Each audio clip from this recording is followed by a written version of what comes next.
Nah ini orang-orang yang menulis tentang agama tolong berhati-hati, karena Anda semua akan mempertanggungjawabkan setiap kalimat yang Anda tulis, termasuk juga yang berbicara.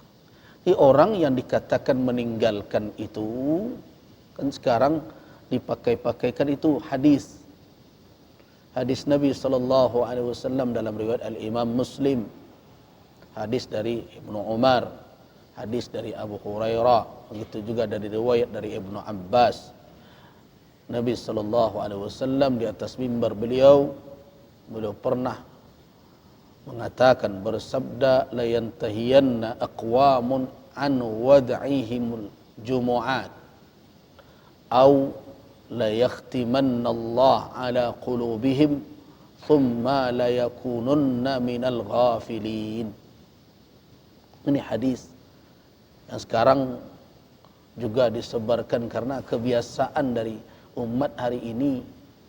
Dia merasa pandai pula, mengerti pula, menyimpulkan hukum, sehingga dapat dia satu hadis langsung dihebohkan.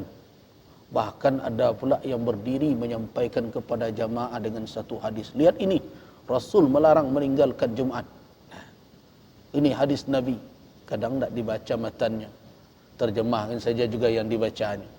Nah, hendaklah berhenti para kaum mereka meninggalkan Jumat. Meninggalkan Jumat. Wad'ihim. Nah, di dalam lafaz lain, yaitu dipakai oleh Nabi SAW, tarak. Itu hadis yang diriwayatkan oleh Al-Imam Abu Daud dari sahabat Nabi Abil Ja'di Ad-Damri,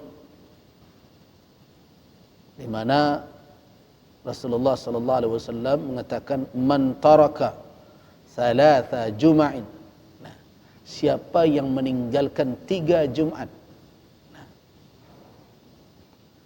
cuma anehnya orang-orang yang sengaja menyebarkan cerita bahwa meninggalkan 3 Jumat berarti kafir, 3 Jumat berarti munafik, 3 Jumat berarti ini. Kenapa tidak difahami kalimat sesudah kata-kata itu? Bukankah Nabi SAW mengatakan, man taraka thalatha juma'in tahawunan.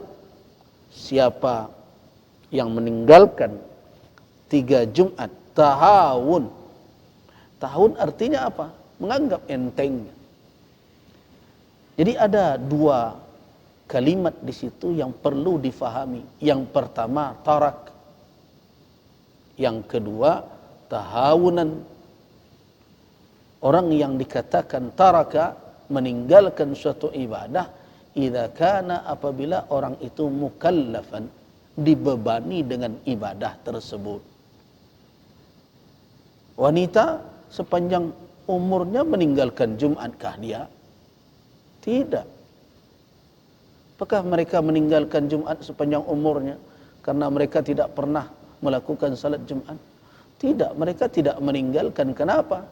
Karena mereka tidak punya kewajiban untuk menunaikan Jumat.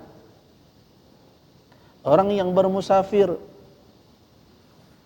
tidak melakukan Jumat, apakah mereka meninggalkan Jumat? Tidak. Kenapa? Karena di pundak mereka tidak ada kewajiban. Nah, begitu juga orang-orang yang memiliki uzur-uzur lain yang telah ditetapkan oleh ulama. Ada uzur-uzur lain yang telah ditetapkan oleh ulama berdasarkan kepada dalil-dalil, kepada hadis-hadis Nabi sallallahu alaihi wasallam dan dalil-dalil syariat lainnya. Nah, bagaimana dengan kondisi sekarang orang tidak melakukan salat Jumat?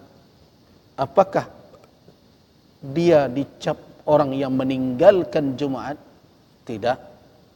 Karena dia tidak melakukannya disebabkan uzur, yang ada pada dirinya.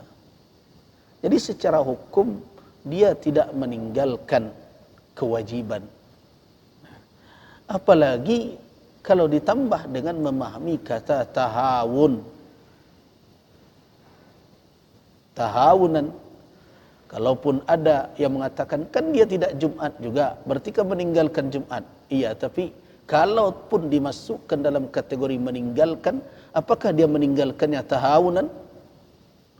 Karena memandang entengnya, menganggap itu bukan suatu kewajiban